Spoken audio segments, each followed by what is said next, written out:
Alright, and hello everyone, my name is Junglebook1. I'm a North American Challenger competitive player, and today I'm going to be doing a Set 16 meta review where I'll be trying to talk about some of the top comps and kind of maybe how you get there, if there's any variations, as well as how you might cap them out. So that all being said, let's just get started. Let's get right into it. I am currently streaming, so I may be answering questions from the chat on occasion. All right, so I think the first comp I want to talk about is Ionia. So Ionia is incredibly strong. In the most recent patch, Yunara has been buffed, Wukong has been buffed. Other comps have been nerfed, which compete with it. Also, Lissandra has been buffed, which if you've been keeping up with like PBE at all, Lissandra does often see play with Yunara as a duo carry. So all three of those buffs in tandem make this comp extremely powerful. So Ionia has a bunch of different paths which vary from game to game, which basically like augment or change the effect of the Ionia in any given game. There are certain ones that are better than others for this type of comp. I think the best ones are the ones that give gold and XP, because this is a level 8 comp, and as with any level 8 comp in the meta right now, having gold and XP is so important, because going level 8 is more expensive to set. So you definitely really like to have that extra income from your trait. So definitely be on the lookout for the gold Ionia or the XP Ionia. I don't know like the exact names. The other ones are quite lackluster, honestly. Like, I mean, there's the one called Path of Blades, which makes your autos have a chance to double strike. I feel like that one is okay for like a Jhin into Yunara opener. I feel like that's actually quite solid. But the other one, there's another one which rewards you for 3-starring your units, but with bonus magic damage. I don't think that one's particularly good. And then there's yet another one. I think this is the last one, where your whole all of your Ionians gain AD and AP whenever one of them casts. I think those are probably the worst two out of all of them, and I would not recommend playing the comp from those Ionias unless you're like forced to. Okay, so all that being said, what is the early game going to be looking like for this comp? So Jhin is pretty much going to always be the ideal item holder for Yunara. He is such a strong unit at 2-star. It's honestly ridiculous. I think he is so strong at 2-star, and he is really good with pretty much exactly the same units as Yunara. Not units, sorry. Full units, but what I meant to say was items. He's really good with the same items as Yunara. So he's just a perfect holder. Like, this is good. Like, this will be like a really good Jhin build, for example. And so you're gonna be playing it through, you're gonna be collecting as many Ionians as possible, because Ionia is a 3-piece. So finding the Xin Zhao or the Yasuo or the Ahri from like an orb, for example, is pretty good. And so, you know, commonly it'll look something like Xin Zhao, right? And if you have like this type of opener, like let's say you have like a Ginsu, Jintu, Shentu, Xin Zhao, you're golden. You are super golden for the game, because again, if you're playing Ionia, if you're playing one of the Ionias that generate you gold and you have a strong opener like this, it's just so easy to top 4. Like, it's so easy. Like you actually can't mess it up. Okay, you can mess it up, but like, yeah, you get my point. And so other units you will want to hold on to early to synergize with this opener. I mean, naturally, a bruiser would be good, right? Any bruiser, Alawi being the 1-cost bruiser. So often you'll see Alawi played. If you have the Xin Zhao, you could pick up any of the Wardens like Nautilus or Loris, who are just good units in the early game. There's also Gunslinger, so be on the lookout for Tristana, who synergizes with Jhin. Yet another unit you can even play is Aphelios, which is a Targon unit, similar to threats in the past, basically units that can be easily splashed with high value onto any board. And even without items, this guy will do a lot for you, because he will sunder with his auto attack. So if you're lacking sunder in the early game, you're missing Gunslinger, you're missing Bruiser, you're missing Warden, you can play Aphelios on your board. So as you level up, I feel like you will naturally just fill out the traits. So maybe on your like level 5, level 6 board, it could just, for example, look something like this. Level 5, maybe on level 6, you'll decide, hey, I kind of need a bruiser. Let's get a bruiser on the board. So maybe you'll pick up a Dr. Mundo. And then maybe it'll look something like this, right? And then as the game progresses, you're going to be prioritizing trying to get your DPS items for Yunara. And then keep in mind that it's usually not a bad idea to play 5 Ionia if you have it. So for example, if you hit a super early Wukong, let's say you hit a Wukong on 7, then you're like, oh, okay, sure, I'll just drop this Dr. Mundo for Ari. And it could look something like this, right? And so basically, you'll progress throughout the early game. This is what it will look like. And then now we will talk about level 8. And this set, there are a lot of variations to level 8 with most comps, or with a lot of the comps at least. And it's going to be pretty dependent on what units you hit on your 4-2 rolldown. I would say a pretty common board you can go for might look like something like this. So you'll have Wukong on your board. You will have Sejuani. So you'll notice we're going to be playing Ionia with Freljord because there are a lot of like little synergies between the two traits that work out pretty nicely. So we have Yunara, of course. I'm just going to drop the Braum for now. So it might look something like this. And this will make way for Kennen, who is an Ionia. You could also play Kabuko, who is just a good unit. He's a bruiser and an invoker, and you'll see the traits do work out pretty nicely.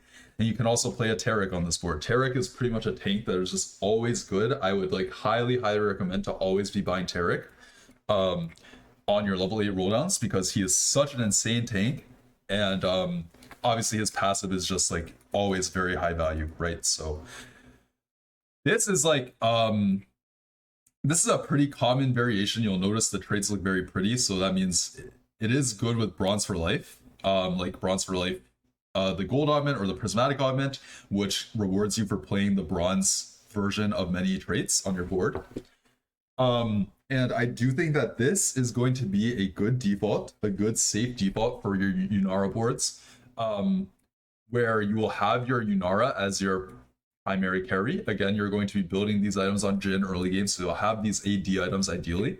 And then Lissandra will be your duo carry. She's good with like anti-heal, without a doubt. You really want anti-heal. Then she's good with a mana item typically.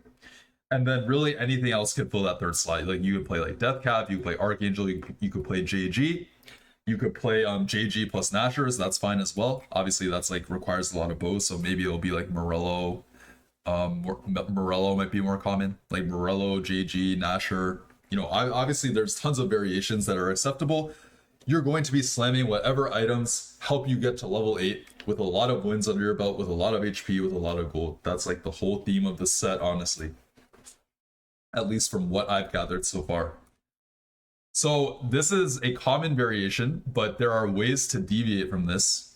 For example, you can there's a world where you can play Braum. So you can play Braum 2 as your tank if you 2-star him really quickly, and then you can just play Shen as a bruiser on level 8.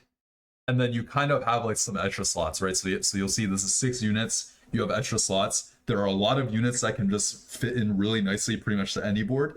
Obviously, playing a Warden for your Braum is quite important, which means you can play Xin Zhao as well as your... You can play Xin Zhao as your Ionian, and like if you have Braum 2 but Wukong 1, then you can say, okay, I'm gonna tank Braum, then you might like solo frontline him for a turn, get set, and then he can be your Ionia, and then you just drop the Wukong altogether. Sorry, I meant to drop the Wukong. So you can kind of see already, this is just like one example of like a variation where it will deviate. And like it's very, like I said, it's very important to be buying like Braum, it's important to be buying Taric, it's important to be buying Wukong, because there are ways to play all of these tanks, and it just widens the number of outs that you have in order to build a stable board in stage 4 and be able to push to level 9 for better odds at the 5 costs. So you can already see, like I just shuffled it around quickly, and this is just one example of many different like permutations that you can do. So let's just say you get to this, then you'll see you have 1, 2, 3, 4, 5, 6, 7 units on the board. Then you might pick up one of the 5 costs that you find on your rolldown, like Fiddlesticks, Kindred even. You could play Ornn, you can play Zillion for Invoker, you can play Senna, So you can just see how you can use a lot of these 5 costs. So these are other units that you really do need to try to hold, because I think like this, like one comp is already a good example of how many different units you could use. In the past, let's look back at last set. You look at Prodigy Yumi, right? Prodigy Yumi, you hit a Lee Sin on your roll down, you hit a Yone on your roll down, doesn't matter. You just roll past them, you don't give a fuck. But with all these great utility units and just like how the trait web works this set and how the synergies work, there is so much room for variation, and this is where the skill expression of the set and like the this is why the set is hard also. Like it's going to be a difficult set to play because of this. You have to constantly have in your head like and know like what units you can play on your board potentially. Okay, so that's just one example of a variation, and honestly there are pretty much there are a ton of variations, but I'm gonna go back to the common one, which I honestly would recommend this one because I do think it's quite easy to play, and it does just naturally work pretty well, which was the first one that I highlighted. So we had Wukong, and I think I am missing Sejuani. This board is just solid. It's pretty cheap. It's easy to hit. Like like a lot of the board is 3 costs, and hitting these 2 stars is very impactful. Kennen and Kabuko are really good units as well, just in general. Kabuko gives attack speed to your highest damage dealing carry, and Kennen does like a big AoE stun. And Tarek obviously just provides utility to the whole board. Positioning wise, I would recommend that try not to clump your units too much, because if you do this, you could get wrapped very easily. I've seen it happen, and it's happened to me. It probably will happen to me again, where somebody might have like a Slayer board and they have like Aatrox Bel'Veth on this side of the board. Also, sorry, this tactics.tools is really bugging out on me, but I will fix it after I highlight this last point. It's very easy for the Aatrox Bel'Veth to kill the Tarek, and then they run down to the Ashe, then they run to the Lissandra, then they run to the Yunara, and then your Wukong is like the last one to live. You never want your tank to be the last one to live, right? You always want your tank to die before your carry. That's like just a fundamental. So to combat this, you might consider, if there's a Slayer player on this side of the board, I might put my Wukong here a little bit closer into drawing aggro of these 2 units, and also you might take the next step where you put Kennen here and then Kabuko here. This way, Kabuko will walk up, Aatrox and Bel'Veth will take care of the Tarek, then they'll run into the Kennen, most likely, and they'll get stunned by the Kennen, and then they'll draw aggro to the Kabuko, and then they'll get to your Wukong. Meanwhile, your Yunara and your Lissandra are chilling in the corner. The swap to the other side, I'm typically just putting the tower here and then positioning my units like this. My carry is like this. And you'll notice I'm putting Ashe away because Ashe is basically just a trait bot. It doesn't really matter if you're giving her 10% damage amp. You would rather not have your board super clumped up and vulnerable to AoE. So this is like the whole premise of the board, I would say, in general. I guess the last thing I did say, I should talk about is items. Sorry that tactics.tools is bugging out. I'm going to refresh it now. Oh, I didn't know if I refreshed that it would keep the board, so I should have done that a while ago. I want to talk about items now. So Yunara, generally, I would say that she is pretty, she can use a pretty wide variety of bow and sword items, pretty flexible. 2 of the most important items are Ginsu and Kraken, I would say. You should prioritize you should almost always want to have at least one of these for the attack speed. I think Yunara can function without Ginsu if you have Kraken, or if you have 1 or even 2 Krakens, but I do think Ginsu is like preferred on her. I do think she really pops off and she really shines when you have these 2 items together. But just, you know, I was just playing Yunara a couple, like not too long ago today, and like I had a build where I had like Ginsu, DB, Last Whisper, and it was completely fine. She was still doing a lot of damage. The real key, the real thing you need to think about on your Yunara, number 1, she needs attack speed.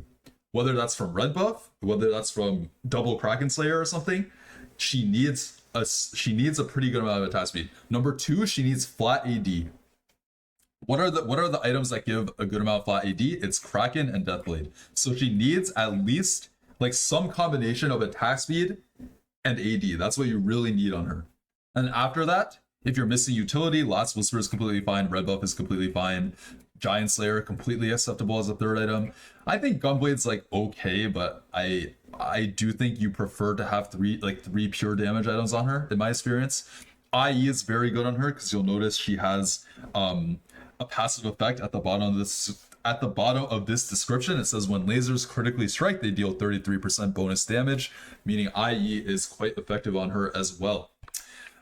So yeah, that's the ins and outs of Yunara itemization. And then finally, we talked about Lissandra already. Finally, the tank itemization is generally super flexible. Obviously, if you don't have the chance to build Red Buff or Last Whisper, which you often don't because you're using your bows on premium items like Ginsu and Kraken, you'll be building things like Even Shroud and Sunfire pretty often, right? You'll be building these types of items. Obviously, outside of that, you can really just go like with infinite different items. You could build Crown Guard, you could build Vow, Bramble, Stoneplate, Steadfast is great, Warmoz is great, Declaw, Adaptive Helm, Spirit Visage, right? All of these are acceptable. Sterix even. So a tank itemization is a bit more lenient. Definitely make sure you're prioritizing Sunder and Anti-Heal eventually, after completing your good Yunara items early on. But yeah, otherwise that's pretty much the itemization. In terms of super late game cap, there are a lot of ideas there are definitely a lot of ideas there. I have seen Rise. You literally just if you level to 9, you're playing 4 traits with this board already, and then you just play Rise as your cap, literally. He has plenty of good traits active, and then once you hit Rise 2, you move the Lissandra items over to Rise. He is very good. I really think Rise is good. Like, yes, he got nerfed a lot throughout the PvE cycle, but he is, I mean, he got a buff recently. I believe it was base spell damage increase by a flat amount. And I think that he is a very capable cap to carry this comp in the endgame.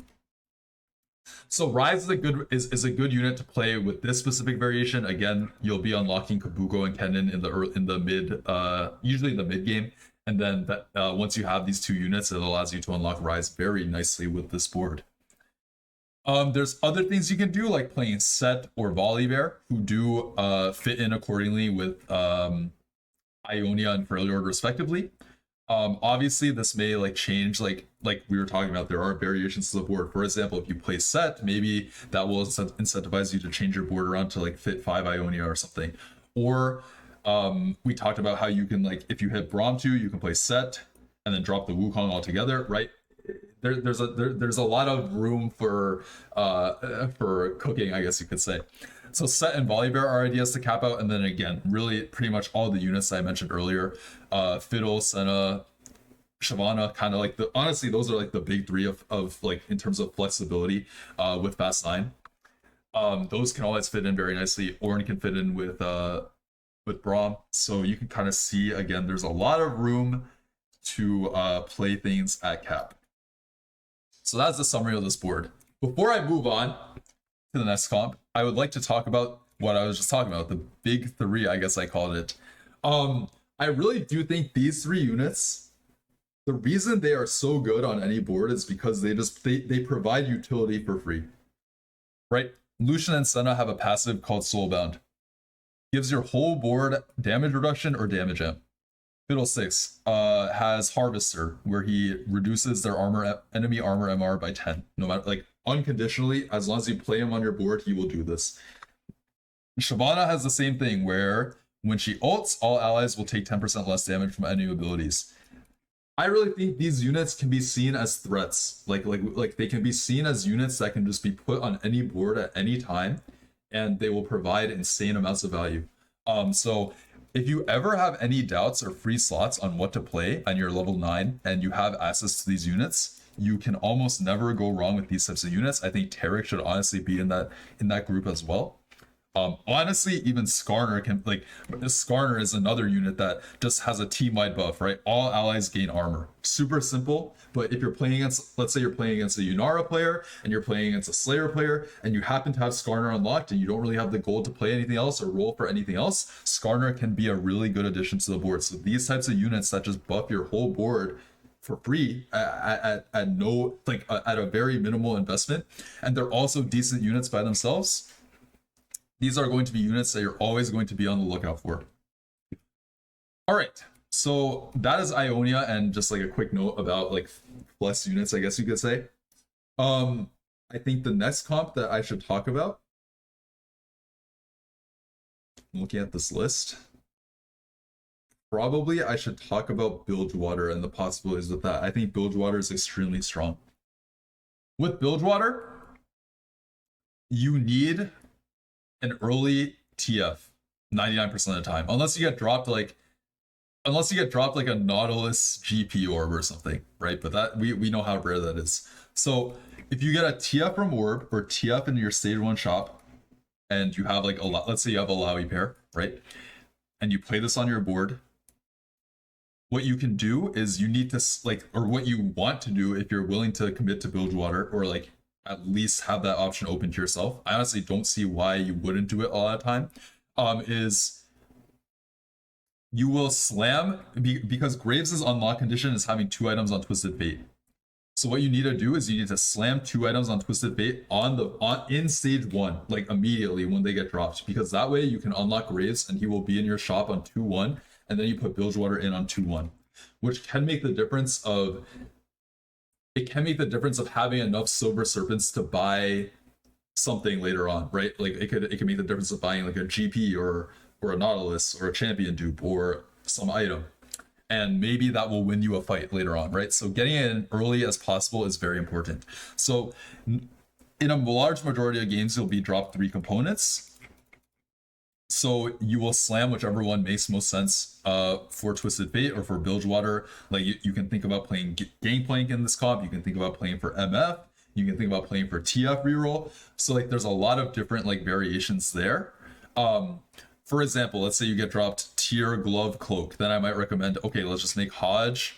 Let's just make Hodge on the TF, and then let's put the cloak on him, and then we'll have this build, and then we'll be able to go into GP or Graves.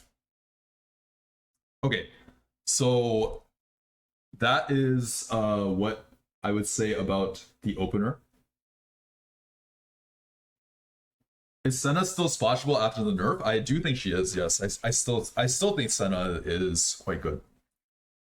So ideally you will unlock your Graves here, and then you'll have this on 2-1. So again, you have a lot of options to go from here. For example, if you made like a Ginsu, with like a sword open maybe, and you could consider playing towards TF reroll.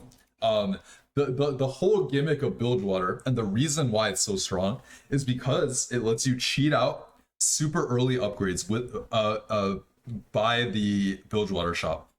Because very often in those shops, you're going to be finding copies of champions that you could easily put on your board, like the Bilgewater champions. Of course, if you're rerolling TF and Graves, you can find TF and Graves in that shop and buy copies of them, which is worth so much gold. Not to mention the tempo it gives you by 2-starring TF and Graves super early, like faster than you ever should. The same can be said about Nautilus and Gangplank. Like I've seen the number of times I've seen Gangplank 2 in stage 2 is just like, it's got to be the most 2-star 3-cost in stage 2 by a landslide, because people are getting duplicators from the shop, they're getting Gangplanks from the shop, and then this is why Bilgewater is strong, right? Because you're able to generate your own tempo and your own strong opener that nobody else can really do. It's hard to compete with that, especially in early game. And then you're going to steamroll the lobby, you're going to be ahead in HP, you're going to be win streaking, you're going to be building up a gold advantage, and then you're gonna kind of have the liberty to take the game in any direction you want it. For example, I've done Gangplank reroll where I get a ton of dupes and Gangplanks from the Bilgewater shop, and then I just go for a super fast Gangplank 3. You can also do Nautilus 3 as like a tank, and you can just tempo into something like a TF, or something like a Misfortune plus Senna later on. and just play it in a fast 9. I mean, you can see Nautilus has Warden and Juggernaut, so you can easily play 5 costs like Ornn and Shyvana, right? And then so there's so many different ways you can go with this, and this is, and again, this is why Bilgewater is so strong. I think that there's so many, similar to Ionia, there's so many different possibilities and so many different endgame boards, and again, that's just going to be a theme of this set, is the reality. But that is part of the reason why it's good, because it can easily, you can fit in Fiddlesticks, you can play Senna, you can play Shyvana, you can play yeah, I mean you can play a lot of these units. You could play Ambessa, you could play Ambessa Swain Mel, you could do that, you could, you know, so there's just so many different options there. So that is the whole idea of this comp. In terms of how you spend your Silver Serpents, I would highly recommend at the beginning of the game, so when you open up your Bilgewater shop, when you put 3 Bilgewater in for the first time, you should open up your shop. There's going to be an option all the way on the right that says first one's free. You should always remember to buy that, because that is going to give free stats to all your Bilgewater units. That's going to give 20 AD and 20 AP to all of your Bilgewater units, which is a huge amount. So make sure that's the first thing you do immediately upon putting in 3 Bilgewater.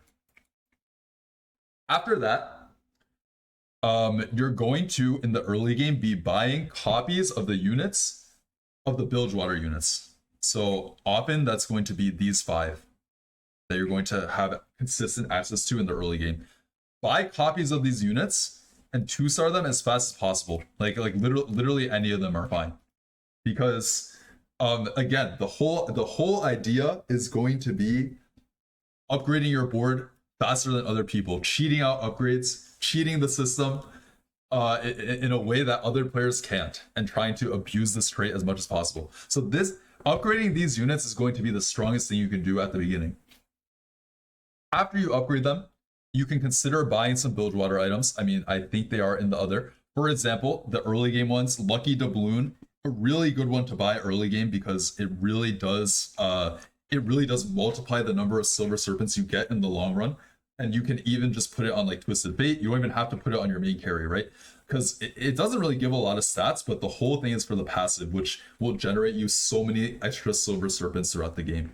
So honestly, TF, you could even just put it on like a TF. You could put it on Graves, you could put it on Gangplank, you could put it on MF, right? Just like any of these units, and generate a lot of extra Silver Serpents. The other early game one is the where is it? Sorry, there's the anti-heal one. Captain's Brew. This one's just solid as well. It burns and chills enemies for 3 seconds, and then also I would like to note, I know I said anti-heal like instinctively. However, I'm pretty sure it actually does not anti-heal. At the time of recording this video, that is my best understanding. It does not say wound. It says burn and chill, so it is just that utility. However, it is still a pretty powerful effect nonetheless. Just like a lot of value to have on TF, for example. MF doesn't really matter, but I believe it does not replace anti-heal. So at the time of making this video, that is my best understanding of this item. So do keep that in mind. However, both of those are completely fine. You can spend your serpents on like items if it makes sense. Like even the tank items are very good. Pile of Citrus, incredible tank item on like Nautilus 3 or Tom Kench. Barnacle is also a very strong tank item. I think this Dead Man's Dagger is extremely strong on like Gangplank and Graves. This Cutthroat Cutlass, I believe, is also very good on GP and Graves. I think there's one that is good for MF, and I think it's this one, the Flint Mates Flintlock. This one is very good for Misfortune. So basically, if you have like a 2-item MF and it just makes sense to buy like one of these items for, like, you should just buy it, because putting a 3rd item on your unit will be such a big multiplier to its like damage output. Same thing with tanks, right? In terms of how much damage they can take. Keep in mind as well, with the Bilgewater opener, you don't always have to play vertical Bilgewater with it. You can use these upgrades to tempo into level fast 8, fast 9, and then sell these units later on for better units, right? And you're basically just using this trait as an early game avenue to get you to 9 and to get you to the 5 cost units. Because again, that is such a theme of the set, right? Is the 4 and the 5 costs are just how Riot has said they want the set to work. The 4 and the 5 costs are going to be the strongest. Like, they're going to be the strongest comps, they're going to be the strongest units in the game. So anything you can do to give yourself an advantage or an edge to get there with higher HP and with more gold and with more leniency to do your transition with multiple lives or a lot of HP, that will give you a big advantage in the long run and will help your AVP in the long run. So I really think like the things that I described about Bilgewater are like really what make it so strong, and that's why holding like TF is such a high priority. Even like Gangplank and Nautilus, if you get them early on, are high priority units to hold if you feel like you can unlock 3 Bilgewaters super early. Okay, so I want to what I should show is how you might get to fast 9 with this board. So I think that eventually you will hit an MF. That's just how it is. You will hit an MF. You will unlock Fizz because his condition is literally just level 7 with 5 Bilgewater units. Super easy, super natural to do.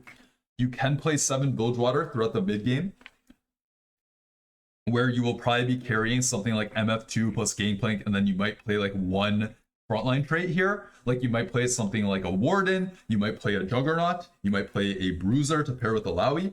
Once you unlock Mr. Kench, you will play Mr. Kench over one of the units. Maybe you can play it over TF as well if you think you have like Fizz items and he's doing a good job. So you have Mr. Kench on your board. Don't forget, Mr. Kench, you can feed him every fight.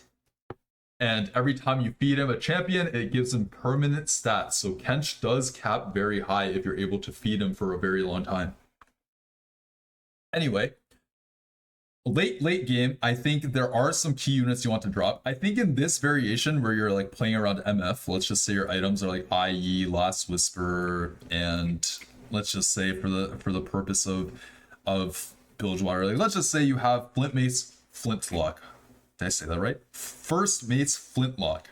That is hard to say, but let's just say you bought this, right? Because we were talking about how this is a pretty good item on Misfortune. So you're playing around your Misfortune. Maybe you got your Kench online pretty early because you had a good early game. You got a lot of Silver Serpents, you spent them, and then you unlocked Kench, maybe mid stage 4. And then now you're on level 9.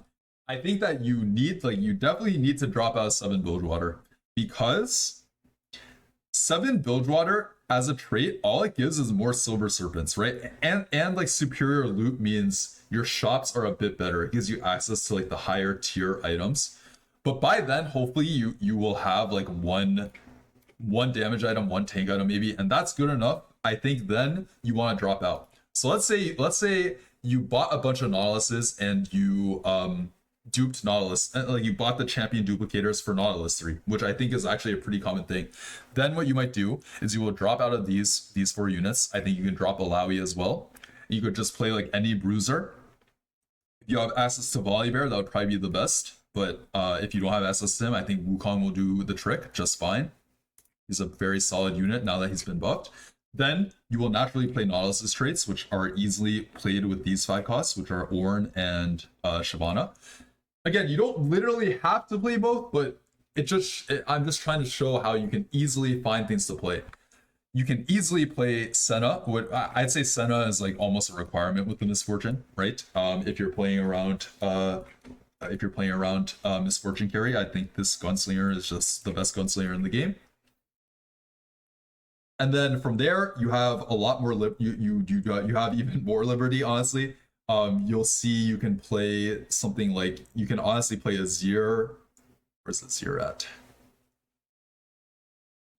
You could play a Zir plus Seraphine plus Loris. This gives you Piltover, right? And Warden. You'll see this is also 9 units, right? So you can see how just a couple substitutions here and there, and you have like what looks like kind of a new board, but all you do is you drop the Braum, right? You drop the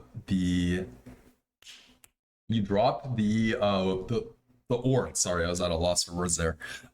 You could even do something like, okay, maybe you like your Piltover, you've been in Piltover for a little bit, but you hit like Fiddle 2. Okay, then just play Fiddle 2 on your board. Or you could do something where you play like, you could play Fiddle, you could play Swain as your Juggernaut, and then you could play Ambessa 2 for a Vanquisher if you think your Fiddle is doing great. Then you can unlock Mel, and then you can like figure out how to play Mel, and then if you have an AP item set, right? So you can see again, these are the this is why the set is hard. It comes up with every comp, and that's gonna be the reality. But there are like a ton of different options in the late game. So hopefully that gives you some ideas, and this is something that is gonna take many weeks, many months for even the top players like myself or your favorite streamer. Like it's gonna take a very long time for people to master this, and to get good at mastering all of the different variations and combinations of late game boards that you can play. Okay, so that's the build. Self glaze. I mean, honestly, you're actually right. What am I saying? Okay, so that is one of the other very strong openers right now. Okay, next, taking a look at these units, and I just want to pick a good comp to cover, a good strong comp. I think next I want to talk about Slayers. This is when you have Briar 2 or Kiana 2 in the early game. These carries are both quite capable. Briar has been nerfed 3 times throughout PvE. I still think she's pretty good. Definitely a pretty solid unit in early game. And same thing with Kiana. Kiana is just like a solid melee item holder in the early game. Very often in combination with this, it'll be very natural to play any Juggernaut that you get, like Blitzcrank 2, Cho'Gath, things like that.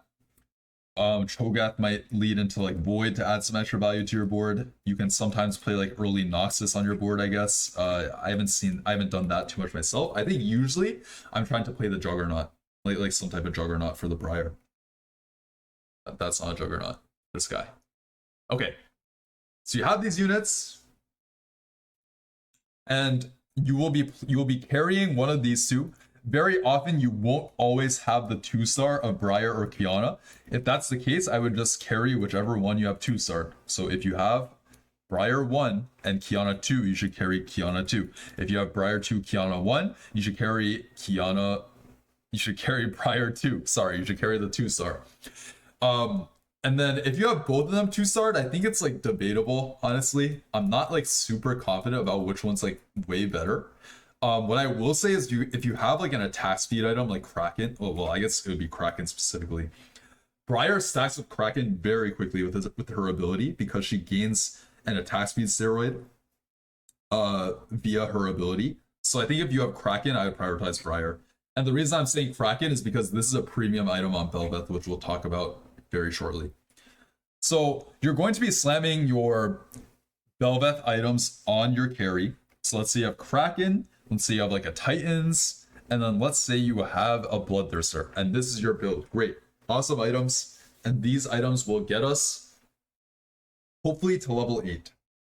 I guess I should talk about what other units you should hold. You can hold Yasuo, which can be played with 3 Ionia, if that makes sense in the early game. You have, like, let's say you have Shen 2, and then you hit a Yasuo, that can definitely work.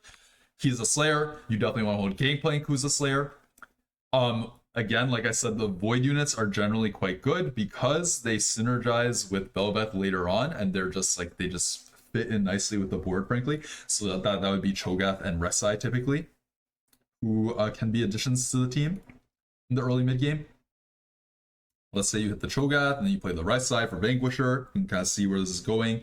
You have 6 whatever. Maybe on 7 you play a Targon unit like Taric, or you play Aphelios or something like that, right? Like you'll find things to play based on the game.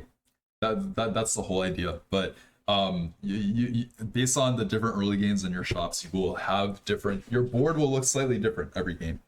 And then you will reach level 8, and then you will carry Belveth. You will carry her, or else. Okay, sorry, I don't really know where that came from. So Belveth is, I would say, like the most consistent and most common carry when you're playing a Slayer opener. The other one I want to mention is GP3, where you might use Bilgewater to 3-star GP, like we talked about in the Bilgewater discussion, and then you will pivot into this like vertical slayers, not necessarily vertical slayers, but you'll pivot into this type of board, typically with GP3, where you're playing some combination of Slayer, Vanquisher, Juggernauts, some 5 costs on the board. You'll play some variation of that. However, I would say Belveth is probably the most common, and in terms of 4 costs, this is the reliable carry that you can count on. Belveth is so strong. I would say these items are like fine on her. I think the most important items for her are attack speed, which would be Ginsu or Kraken. CC immunity, very, very crucial for Belveth. So that's between that is between QSS and between Titans, which both grant CC immunity. Because with the with the amount of CC and stuns that are in the set, the amount of downtime that you get as a melee unit from getting stunned by random stuff is pretty high. So having CC immunity just multiplies your damage output by so much. And then after that, you can go for a survivability item. Like, she's okay with healing items like BT, Hodge.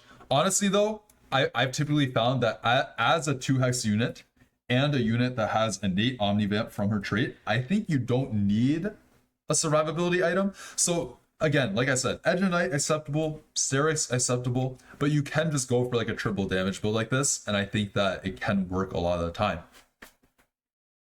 All right, so now that we got that iron out, I will just like put like, I mean, if I had to guess what her bis is like off the top of my head, I would like imagine it might be something along these lines. This looks like a pretty good build to me, but again, there's so much room for variation there. So on level 8, I would recommend dropping the Kiana and the Yasuo. I would recommend playing 1 of Cho'Gath the Rek'Sai for Void. There are Void items that are I should point that out right now. The best Void item for Belveth is this one, Adrenaline Modules. Gain 15% damage amp, increased by 1% after every 3 attacks. This is a tank one, which you would prefer not to have, but you would probably still play it. Leeching Nucleus, fine. Some AD and healing for Belveth. This is another tank one, you would probably not prefer it. And this one, Spitter of Spines, is also just like, you put it on Belveth, it's some extra damage, whatever. But these units, Juggernaut, their traits, Juggernaut and Void, and then Vanquisher and Void just fit in very nicely with the board. From there, units you will almost always buy are Swain, Ambessa, and Taric. Swain and Ambessa make it very easy to just get Gnosis for free. Ambessa fits in with the board and the theme of the comp nicely, which is just like a melee comp, which often synergizes with the augments that you might take, like Celestial Blessing, which is like Omnivamp. You might take Precision and Grace, which causes your melee units to like dash to the next target upon getting a takedown. And she's often just a very good duo carry. On top of that, if you hit Ambessa 2 and unlock Medarda, this unit, then you can think about dropping the Briar, playing 2 Slayer, and then playing for like a higher cap version of this board. So let's just go under the assumption you don't hit Ambessa 2 and you are playing like the Briar, sure. This is like often like a pretty decent board, I would say. Keep in mind you're playing like 3 Jug, 3 Slayer, so there's often room to play other things. Like again, this is where you might consider like, okay, I'll just play a 4 Slayer for now. I might just play 4 Slayer for a little bit, or I might play a Shyvana that I find, or I might play a Fiddlesticks that I find, or I might play a Lucian that I find, right? So you can kind of see I kind of sound like a broken record here. I'm sorry about that if it's annoying, but that seriously is the gist of the set, at least right now. And then so I would say the another thing worth mentioning is Aatrox. Aatrox honestly is a pretty good unit. He did get nerfed quite heavily in PvE. He is kind of a shadow of his former self. However, I still think Aatrox, even Aatrox 1 with the right items, can still put in pretty good work, and Aatrox 2 is still extremely strong. In order to unlock Aatrox, you need to have 40% Omnivamp on a single unit in a combat. So what this means is typically you need 2 healing items on a unit. So healing items are going to be Bloodthirster, Hand of Justice, and Gunblade, right? Those are going to be the common ones. Obviously, there's some artifacts like Death's Defiance. I believe Seekers gives some Omnivamp.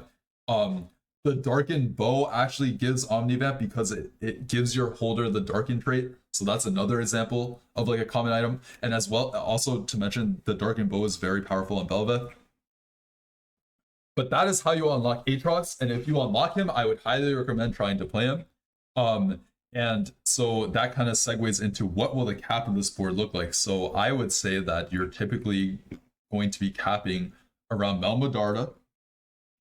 Naturally, you might play a disruptor for her. So you have your choice at Malzahar if you're really attached to the Void item, or you could play Azir, which makes way for Sharimans later on, like Nasus and Renekton and Xerath if you unlock them. Let's just say you're playing the Malzahar, because I feel like this is like pretty. This is a pretty practical board you could reach on level 8. Like seriously, all you like what you would need is like healing items, and then and then you need healing items, and then you would need Mbessa 2, right, in order to unlock these 2 units. But this is honestly a board you could reach, and then from there, you guessed it, it's going to be Shyvana Fiddlesticks. Give me Shyvana Fiddlesticks on my board right now. These units are too strong. They do too much. 1, 2, 3, 4, 5, 6, 7, 8, 9. There's your cap. Boom. And then again, if you have like, let's say your void items trash, and you're like, I don't want to play void. You TP to Azir 2 on level 9. You're like, okay, then I can just level for a Shuriman on level 10, and my board's pretty good. Like maybe I'll play Xerath on level 10, or I'll play Renekton on level 10, right? You can see how these units are kind of tying in with each other, right? And how Shyvana Fiddle are Thanos. And make note of like the Taric I just have here, because again, I talked about how great Taric is, but he is also just like a flexible spot on level 8, right? So if you hit these 5 costs and you hit Mel and you want to put items on her, and then you want to play Void because you have Adrenaline modules, let's say the best Velvet Void module, then you could just say, okay, I'm going to drop the Taric. Maybe I'll play him later on, but I'll just play Malzahar. All right. So hopefully that gives you some ideas. On this comp. I will say I would highly recommend building Even Shroud in this comp. I just don't think there's like great Last Whisper holders, to be honest. I mean, obviously Aatrox and Mbessa are fine if it comes down to it. Same with Shyvana. It's not the end of the world. I guess you could put it on Fiddle, you could put it on Mel, you could put it on Mal's, worst case. But I do think like since a lot of your bows and gloves will be used towards like pure carry items or like healing items for the glove, very often your leftover like belts close will become Sunfire and Even Shroud, which it typically is very good. And then for Aatrox, you'll just build like something like BT, Quicksilver, GS.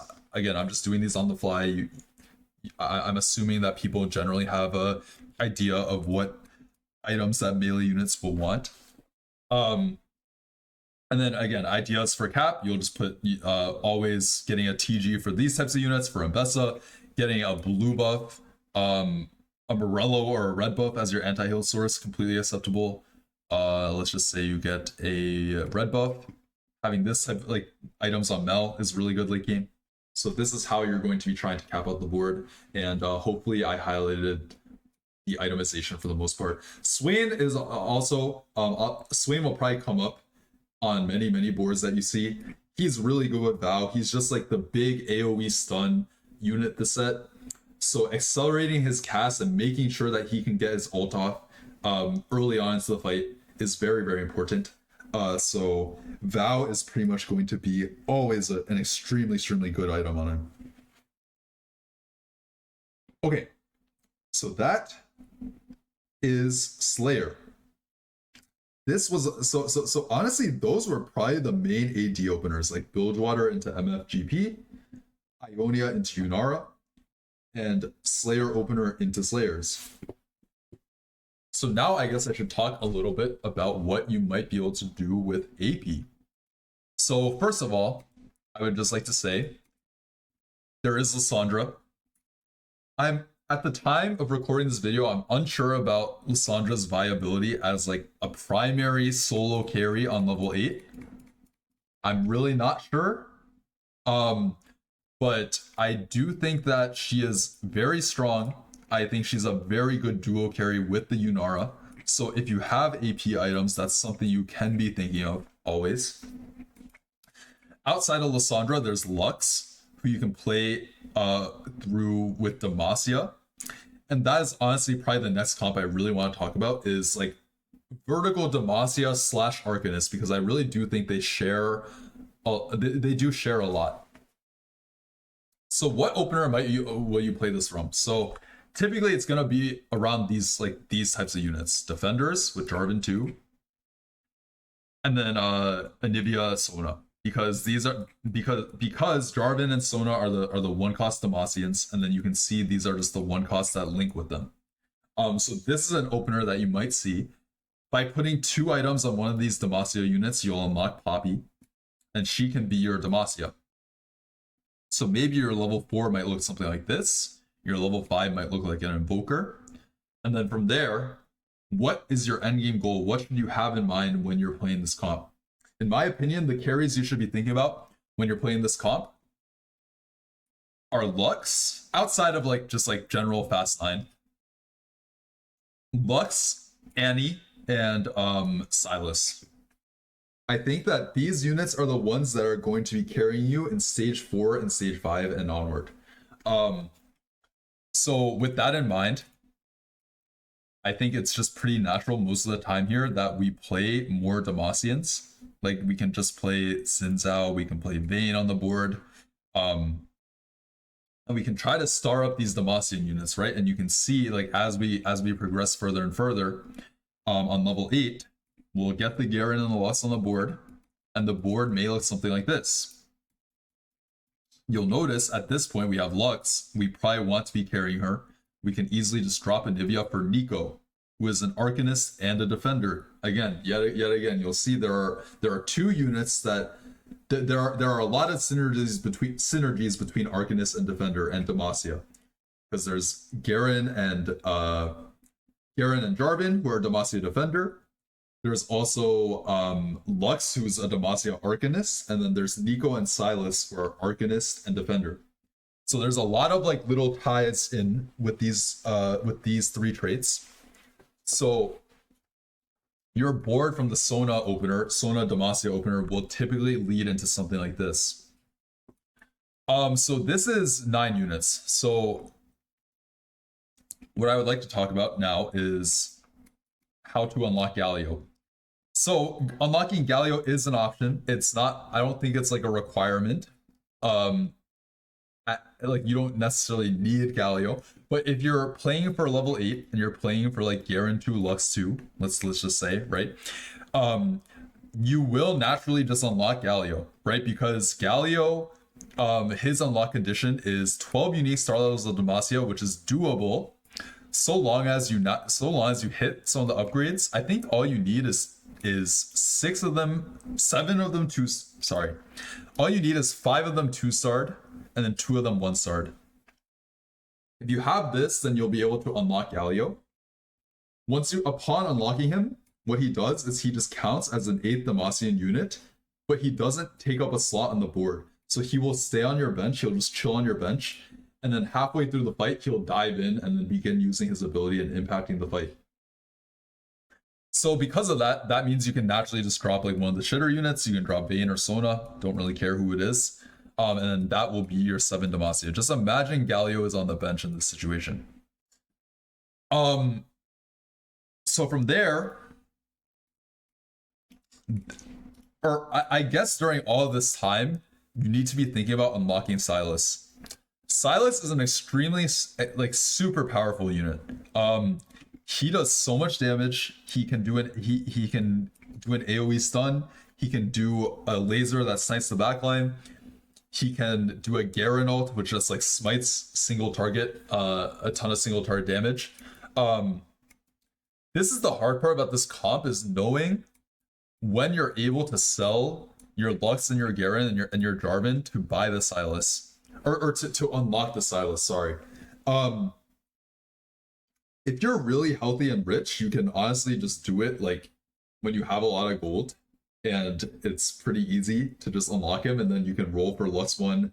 Like after, imagine you sell these three, you have like I don't know, let's say you have like 20 or 30, like let's say you have 30 gold left, and then you roll for Lux Garen one, and then you play this as your board for a bit. This can work, but this is like the hard part, is because I can't explain exactly. I can't. I can't explain when exactly it's going to be, like what exact round you're going to be able to sell these units and unlock Silas. That is going to have to be your decision, and like you're going to have to realize you're going to have to judge.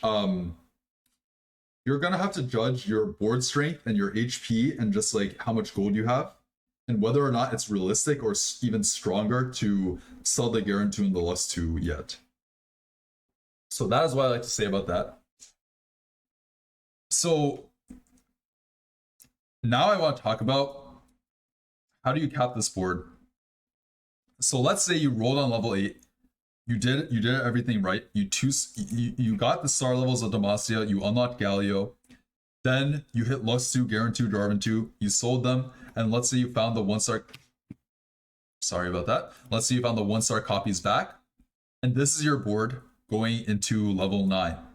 1, 2, 3, 4, 5, 6, 7, and then you will play a Nico as a defender Arcanist. Another unit you will play is Annie if you have her. On 9, I think you need to drop Demacians. You need to get this off your board.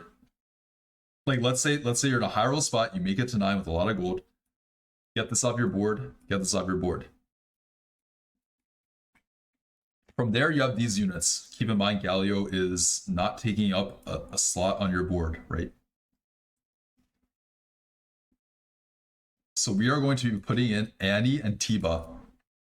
These units are very important. Very, very important. Annie and Tibbers are, along with Silas, like I said earlier, the whole cap to this comp.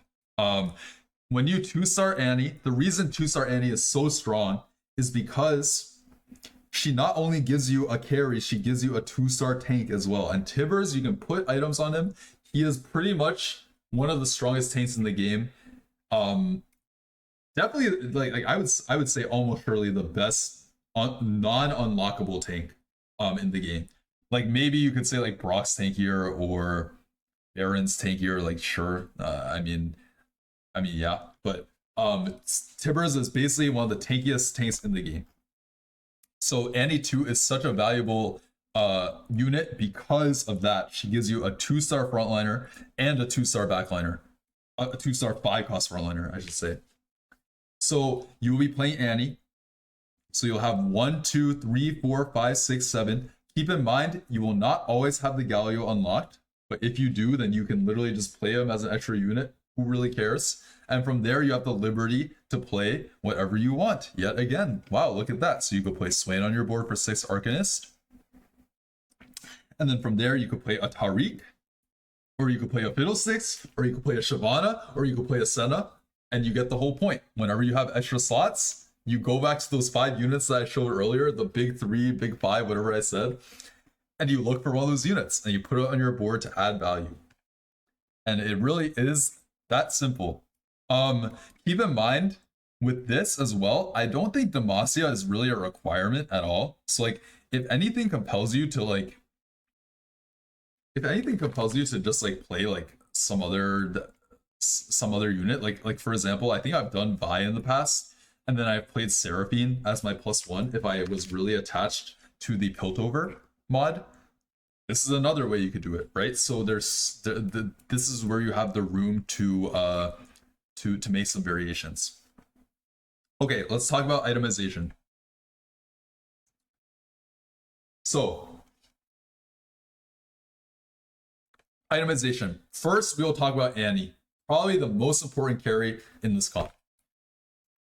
So, in the early mid, keep in mind, in the early mid game, you won't always get this Biss, but I do think she's best. Her best items are two mana items. Annie has a mana cost of 170. 170 is insane. So what happens a lot of the times if you don't have 2 mana items, I'm just gonna take these units off the board because they're not that important. What happens a lot of time when you have 2 mana items, or 1 mana item, I'm sorry, is your Annie will take like 15 seconds to cast, and then by the time she casts, it's gonna take too long for her burn, like over time effect, to kick in and actually impact the fight, and then the fight will be over before she does any relevant damage. So you don't want that to happen, or she might die before she casts. That's like really bad too. So in order to prevent this, because she has such a huge mana cost, again, keep in mind, her spell is really strong, to be fair. We build double mana on her.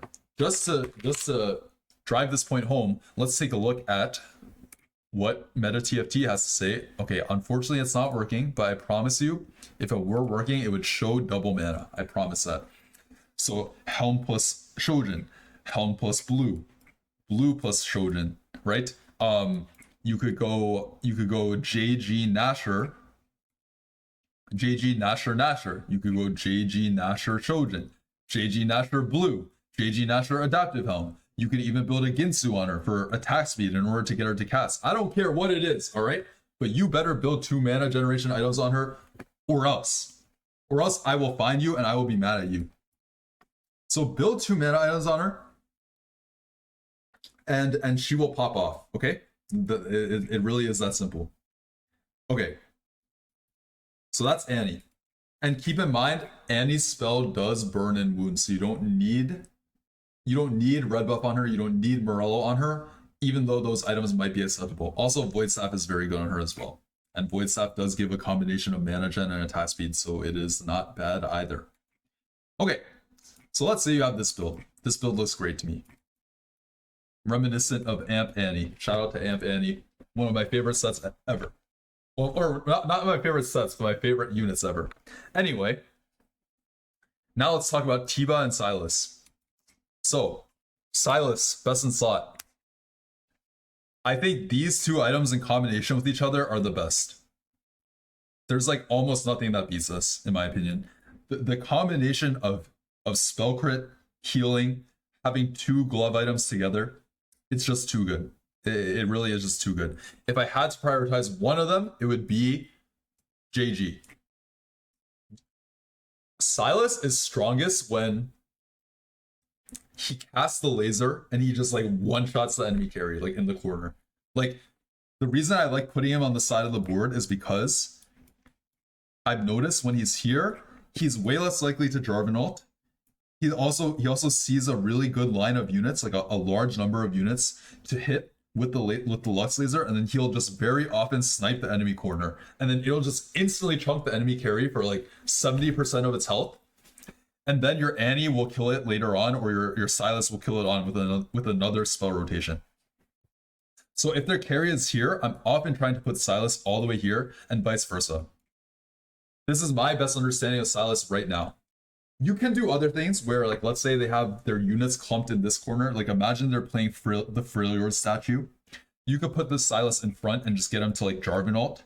But I prefer to just keep him safer at range of the enemy carry and just have him snipe out a lot of lasers throughout the fight. So spell crit is very good on him, and then after that you need survivability. Okay, no matter what, you need survivability.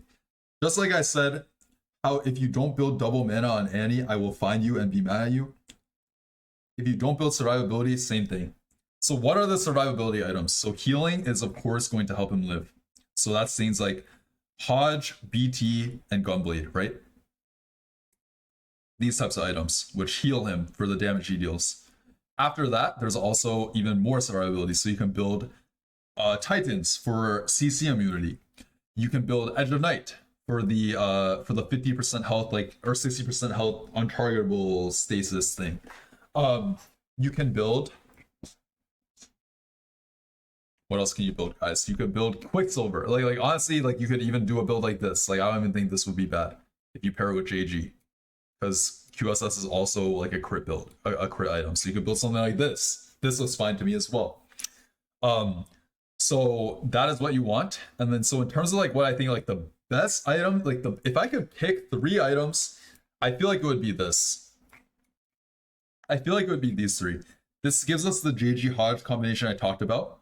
It also gives you Edge of Night, which I think is super valuable because eventually Silas will like dive into the enemy board, like he'll Jarvan ult into the enemy board, he'll stun all of them, he'll do damage to all of them, but then he's like super vulnerable to getting lasered down by like some single target unit. Like maybe it's a Zir or like a Zerath ult, or it's like a Senna, a Lucian ult, or Yunara, I don't know, whatever it may be, right? Once he puts himself in this position, he is quite vulnerable. So I do think having that like lifeline is very nice, and I think it's very good to have on Silas. So that is probably my idea of like this Silas. And finally for Tibbers, I think you can just slap any tank items on him. I will say he does have like an innate synergy with flat HP, so I do think Warmaz is very good because you'll notice he says after attacking an enemy, restore HP scaling with his HP. If they are burning, the healing is doubled. And obviously Andy's gonna burn everybody. So if you have a Warmaz on him, he's going to heal a lot every time he autos. So flat HP is good. I don't know why it's not letting me put items on Tibbers, but it's just the site. Warmaz, Bramble, Declaw, Stoneplate, Steadfast, Crown Guard, Bow, Adaptive Helm, Spark, and Spirit Visage, right? Of course, like these items are all going to be good on him. He is a tank, not a damage dealer. Keep that in mind. Okay, and honestly, that is like the itemization for these units. So hopefully that helped a little bit in terms of how you might get to these like super high cap units, and how you might use Demacia to get there, right? Also for Galio, by the way, I'm pretty sure he is like more of like just like you just like put slap tank items on him, because his ability is like really, I view it as really good utility. Like just like having a big AoE shield is super nice, but you'll also notice his damage scales with his MR. So building declaws on him will not only give him tankiness, but also damage. But like very often I wouldn't go out of my way to put like a ton of items on Galio. Like I just like slapping like a TG on him or something if you do have him unlocked, and he'll do good work for you. Especially if you 2-star him. But yeah, keep in mind, even if you're not playing Demacia on your board, he will still count as, it's essentially a fawn. It's a free unit. It's a free unit to add value to your board. So if you're able to unlock Galio, it's never a bad thing. Okay, that is pretty much it for Demacia. So hopefully that gives you an idea of some of the AP, things you could do. Okay.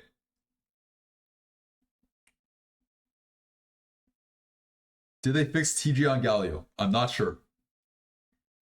And artifacts, any artifacts really good on him? That is a great question. There are some insane artifacts on Silas. That is a very good question. I should talk about that. Silas has some disgusting combinations. Where is this guy? Here. This was probably one of the strongest things I had to say. I had a Seekers on Silas. This item is freaky. I'm serious. Like, it is insane on him. He just becomes an unkillable raid boss. Every time he casts, he heals to full, and then he just gains so much armor and MR that it's just not playable. It's just not playable for the enemies. So this is really good on him.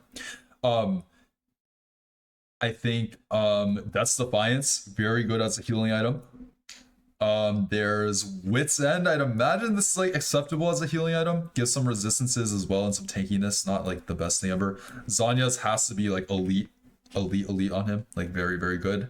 Those are probably the best ones, I would say.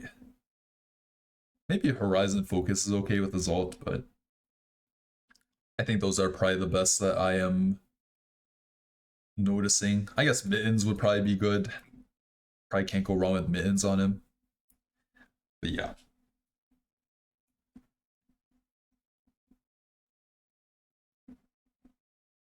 Artifacts for Tibbers. Well, Tibbers is just a tank, so really any tank artifacts will be fine on him. So that's like the 2 Aegis of Dusk or Aegis of Dawn. What are the other ones? Light Shield Crest would be fine. Hull Crusher would be fine. If anything, that would be pretty good.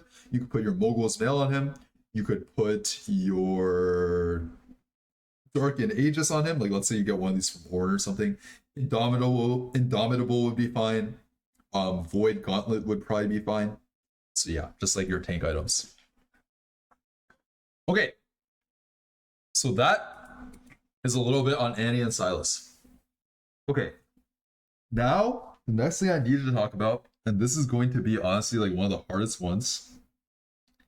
This is going to be one of the harder ones, is Fast 9. Fast 9, it feels like Fast 9 has more possibilities and combinations than any set I've played so far. I played since set 7.5. I think that I really think there's more combinations than any set I played with Fast 9. If you look back even one set to set 15, you think about the Fast 9 boards, 6 Juggernaut, 6 Bastion, and then like the 1 Varus board. Besides that, like there's like that's it. You just put 6 Juggernaut on your board, you put 6 Bastion on your board, and you play the same 2 carries, TF Zyra, Seraphine, and then that's your board every game. But I really think that this set, you're going to have to roll wider, and what that means is you have to be buying more units to keep your options more open as you roll, and you're going to have to be trying to identify based on your items which carries can work. What I mean by this is, let's say you played the Bilgewater opener, and like I was talking about earlier, and we talked about how one of the options is you can use it to buy champions, cheat out upgrades, and then go Fast 9 off of your tempo.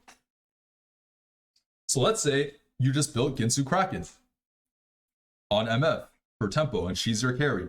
Great. So then, what are the 5-cost units that use Ginsu Kraken? Obviously, it's going to be Kindred and Lucian Senna.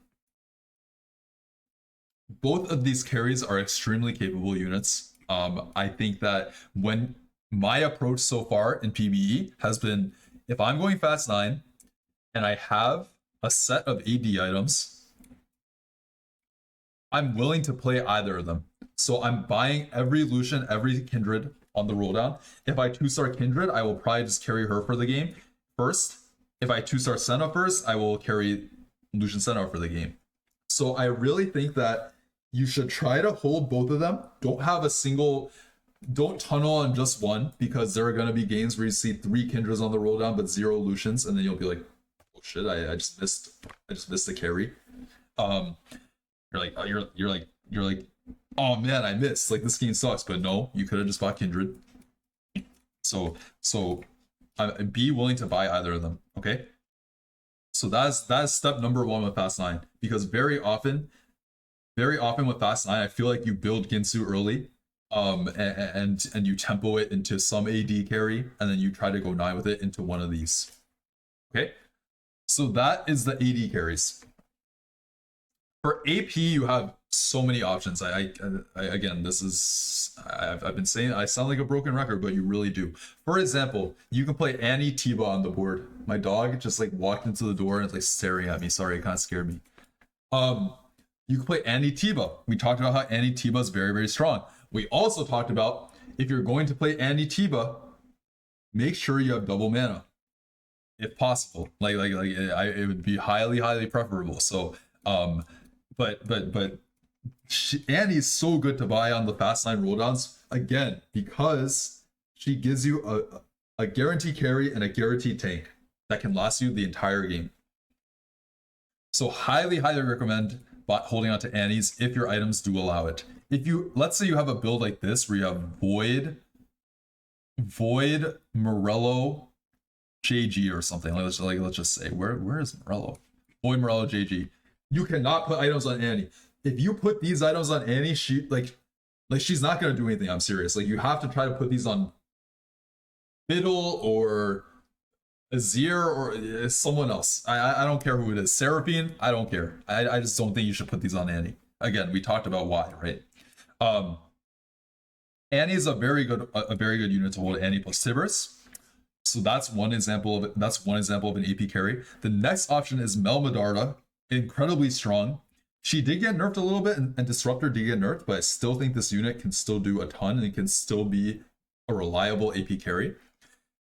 And Mel, just like Annie, In fact, even more so, she has 30 more mana than Annie. So you know how I was talking about how Annie needed double mana? So does Mel. You really need double mana on her in order for her to do super well. With Mel, Adaptive Helm is especially good because she, with her ability, you'll notice that it reads, drain 1 mana from enemies hit each second. So the Adaptive Helm will multiply that value rather than adding onto it with a blue buff or a children. So do keep that in mind. Adaptive is like Mel's best mana item. With like statistically, it's above the others, but Shojin and Blue are still very acceptable. If you have this build, completely fine, completely fine. And then your third item will just be like some damage, ideally. JG, Deathcap, Archangel, Void Staff. Of course, to unlock Mel, you need Ambessa 2. Keep that in mind. So you need to unlock her, but in order to unlock her, you need an Ambessa 2 with 1 item, or at least 1 item to die in combat. So let's go into a variation where you're playing around Mel, Carrie. Obviously, if you have Mel, that implies you have an Ambessa 2 on your board. With Ambessa, you can easily link some other units. You can link Swain, who is just, again, we talked about how Swain is the AoE stun unit of the set, so no matter what, he will provide value to his board, to your board, as long as he casts at least 1 time. He will have a huge impact on the fight. So because of that, Swain is a really good forecast to have. From there, you look at your traits. Oh, look at this. What is this? Juggernaut Vanquisher. I wonder who we're going to play. Shyvana and Fiddlesticks make an appearance yet again. And then from there, I think it's very natural to want to play a Disruptor for your Mel. So then you will play Seraphine. And then you're looking to round out the board. You have 7 units here. Let me take a look at our traits. We have some options. We can play Nico plus Vi, which gives a mix of Piltover, Arcanist, and Defender. All incredible splash traits, because Arcanist will give AP to your whole board, Defender will give Armor MR to your whole board, and then Piltover will give like a board-wide buff to your team or debuff to the enemy team. So Nico Vi are like people often say Swain, Seraphine, Nico Vi, because these units fit very well together and they're often good splashes late game. So this is an option. You could also even do something like Loris for Piltover plus Ornn. And then you could print some artifacts with Ornn. So this is yet another option. You could also play Azir. You could play Azir as your disruptor. And again, Azir will eventually make way for the Shuriman units once you unlock them. And you will naturally unlock them if you have the HP, which are Nasus, Azir, and Xerath. And you can play those on the board. So you are going to be rolling. You will roll wide, and you will buy all these units, and you will execute it. Obviously, I'm joking around a lot, but the execution of this set is very hard. But you should prepare yourself as much as possible ahead of time, and don't be discouraged. Don't be discouraged if these turns are super hard and you fail it especially at the start of the set, first month of the set, and even later on into the set. It's not easy because you have to be willing to buy so many units. You have to have so many different units in your head. So yes, I do really think that I really do think this is like a general good example of like what a fast time might look like. If you play Kindred, I would highly recommend playing Draven on the board. You'll just drop the Ambessa. You will drop the Ambessa. Okay, sorry. Drop the Ambessa, and then you could just play like, I don't know, Seraphine. You figure it out, yeah. Figure out the front line. You figure out the front line. I mean, I already gave you the ideas. But yeah. This is honestly what a lot of the fast line looks like. If you play the Annie on your board, then I'd say like pretty often you might not be playing like Seraphine Mel, because you'll put the mana items on Annie, because that's your 2-star carry and your 2-star tank. You'll tank Annie. You'll tank Annie, or you'll tank Timber, sorry, and carry Annie. And then from there, it's very easy to play the Swain Seraphine by Nico, I would say. I think with this board, with Annie carry, like you're very often going to be playing this by Nico.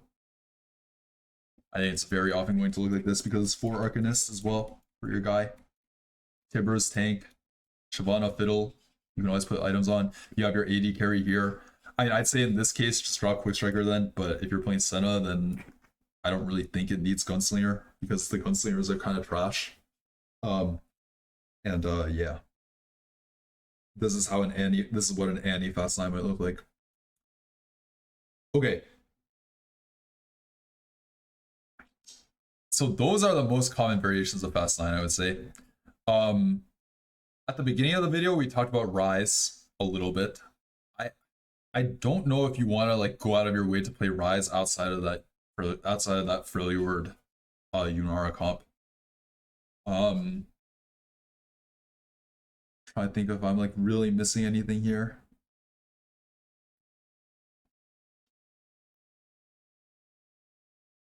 I'm not super confident in playing around Zillion. I don't think I'm gonna go into these unlockables in this video. It's gonna take too long. It's just gonna take too long. And they're very niche. Like Brock and Baron are super niche. Honestly, if you're making it to these units, you probably won the game anyway. So, okay. I think I'm going to talk about one more comp, and then we're going to wrap up the video. Okay. I can cover more in the future. That comp is Shadow Isle. I think Shadow Isle is a pretty viable comp, which at its root plays around Viego 2, of course. The only way you can play Shadow Isle is if you have Viego 2 very early. I'm honestly not even willing to play it if I don't have it on 2-1. Like literally. I think if you have it on stage 1-1-4 on the neutrals, and then you can slam 2 items on him, BT, bow, and then these are your items, I think you can play Shadow Isles then. If you hit Viego 2 on 2-5, too late. I'm out. Because then you just unlock Gwen too late, you unlock Callista, as a result you unlock Callista too late, as a result you unlock Thresh too late, and then it's just like, I don't think it's good, man. I don't think it's good. Okay, so how do you get to Shadow Isle's cap and whatnot? Okay, so you're gonna have your Viego 2, you're gonna slam your items on him. Viego is best with healing items. Healing items are the best on him, and healing / survivability. Without a doubt. The 3 healing items you can make are Gunblade, BT, and Hodge. The reason these items are so good on him is because his ability. For the rest of combat, Viego's attacks deal bonus stacking magic damage. In early game, when the fights are long and the damage is low, Viego can often just ramp, cast like 5, 6, 7 times throughout the fight, and he'll just absolutely take over at the end. So if you're able to stall for that win condition, or like stalling for that win condition is what makes Viego very strong. Keep in mind, Viego was nerfed in the most recent patch. I still think that if you have like 2 good items on him by the second carousel, I think this opener is still, I still think he's really strong. Because it doesn't matter that they nerfed his base by a little bit. Sure, you'll lose like a few fights that you might have won previously, but you'll still win most fights where you're just DPS checking the enemy board. And you just have the inevitability of this Viego that's just ramping to infinity and beyond. Why did I say that? Okay, anyway. So here you have your BT Titans. Or again, let's say you have your BT Bow. Naturally, you will unlock Yorick from having 2 items on a Viego. And then from there, you can see it's pretty easy to just play traits. This is another really nice thing, is like all of these traits just increase by like the next threshold is just 1. Like they go up by intervals of 1. So you can play any Quick Striker that you find early. Twisted Fate, Ashe, Draven, Yunara, to augment Viego's power. And then you could also play any Warden very easily. 1, 2, 1, 2, 3, 4. You'll find these guys early, right? So early game, your board can look something like this very commonly. From there, you will just level for more units. You'll level for TF, you'll level for another Quick Striker, another Warden. As soon as you unlock Gwen, you will play her. You will play her. You should play her. You should play Gwen as soon as you unlock her, because when you play more Shadow Isles units, it multiplies the number of souls you get from each fight. So playing it instantly and prioritizing playing it on your board is super, super important. Same with Callista. Once you unlock Callista, you will play her. Okay? Why is he yelling? Okay, that's actually a good question. Okay, Callista 2. Or this is Callista. Everyone say hello to Callista. This is Callista. Okay. Callista is going to be the consistent, like, 4-cost carry in this comp. So once you unlock her, I would really prioritize I would prioritize putting Vanquisher in. Early game, that's going to be GP or Rek'Sai. And then eventually it will be Ambessa or Fiddlesticks, who are the 4 and 5 cost Vanquishers respectively. And then throughout the early mid game, so we talked about how healing is very good on Viego. However, he is still a good holder of like certain Callista items. For example, you could build Shojin on him, which I know he's a melee unit, but just getting him to cast more often, he doesn't get mana locked at all, so he will just ramp up his damage quicker. So things like Shojin and blue buff are pretty like acceptable on him. If you have to slam them to win, you will. If you like, let's say you have BT Bow, you have nothing else to take off Carousel besides like GS or like Last Whisper. He can use AD items completely fine because half of his ability is AD, or not half, but a good portion of it. So you could build things like Last Whisper. You could build Nashor's Tooth. You could build Kraken Slayer. You could build Red Buff. These are like the main bow items that can go on Callista. You could build the sword items: Deathblade, GS, Shojin, Edge of Night, BT, IE. You could build all these on him. And then so you're gonna be slamming some combination of like AD / melee carry items. And then once you hit the Callista, you will move whatever items you had prepared for her to her at that time. So very often, I'd say she does like a mana item. I don't think it's required, but she does like it. So that will be one of Shojin, Blue, or Nashor even. Nashor is acceptable on her innately because she's a Vanquisher. So her spell can crit, and that will in turn help you proc the Nashor more often, and will also help her crit more often with her spell. So Nashor is acceptable. From there, let's just say you have Shojin. I would just recommend something like Deathblade, Last Whisper, something like that. It's completely fine.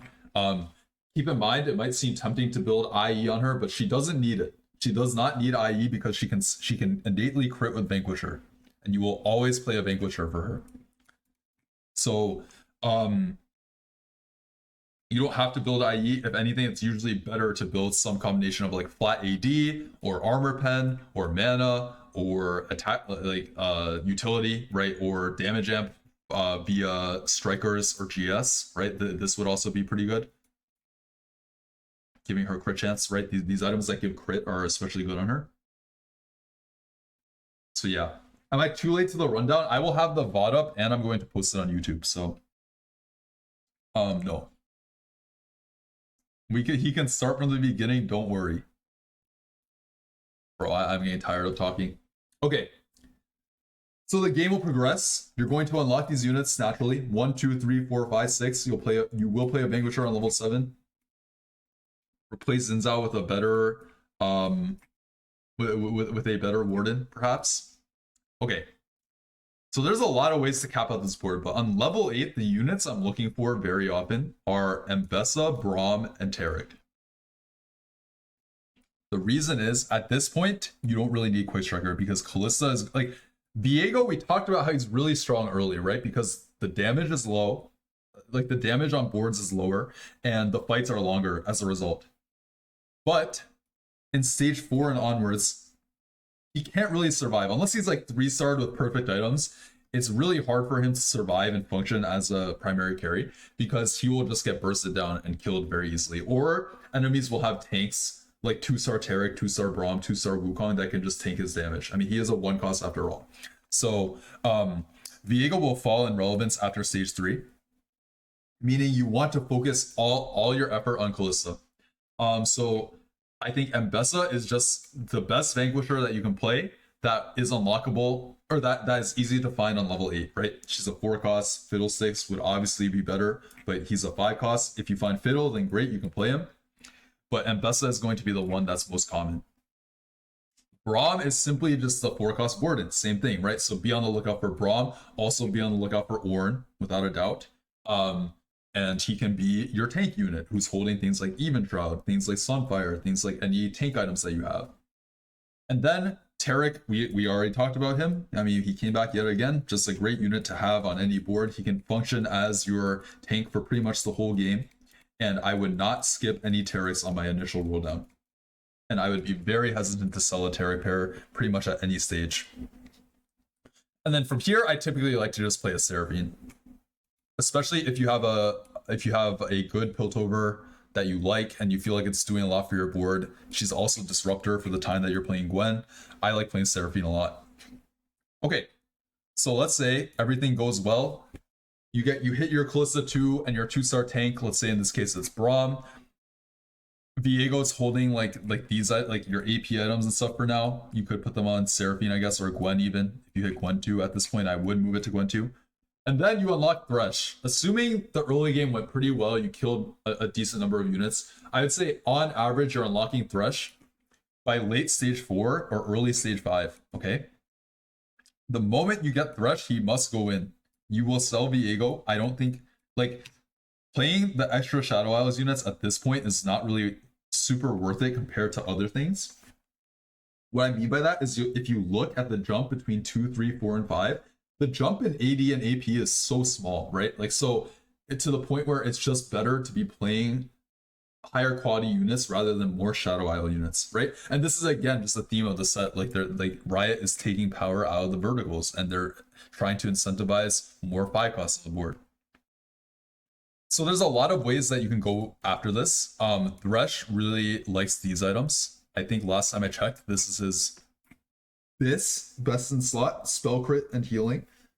He is not a tank, even though he's a warden. He's a very potent damage dealer. If you 2-star him, he will often top the damage charts. So definitely be building these types of items on him. And then from there, he's also really good with like Void Staff, Morello, Spark, like that type of stuff, like utility items. Like, he spreads it pretty well. From there, I've usually